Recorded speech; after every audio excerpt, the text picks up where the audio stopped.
Upcoming ఓటీటీలో release అయ్యే movies. Shades of baby pink present ETV win యాప్లో తెలుగులో స్ట్రీమింగ్ అవుతుంది. పురుషోత్తముడు రాజ్ తరుణ్ హాసిని సుధీర్ కలిసి నటించారు. ప్రజెంట్ ఆహాలో స్ట్రీమింగ్ అవుతుంది. IC814 ఆగస్టు 29న నెట్ఫ్లిక్స్లో రిలీజ్ అయింది. బడ్డీ అల్లు శిరీష్ గాయత్రి భరద్వాజ్ కలిసి నటించారు.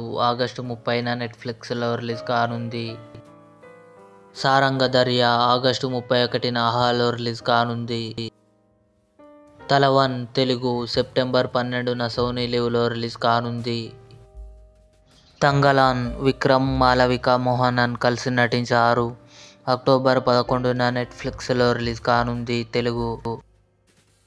లాల్ సలాం రజనీకాంత్ గారు విష్ణు విశాల్ కలిసి నటించారు. సెప్టెంబర్ 20న సన్నెక్స్ట్ ఓటీటీలో రిలీజ్ కానుంది. డార్లింగ్ అక్టోబర్ 23న థియేటర్లో రిలీజ్ కానుంది. ఇవి అప్కమింగ్ ఓటీటీ మూవీస్. ఈ వీడియో మీకు నచ్చినట్లయితే లైక్ చేయండి, షేర్ చేయండి, మా ఛానల్ని సబ్స్క్రైబ్ చేసుకోండి.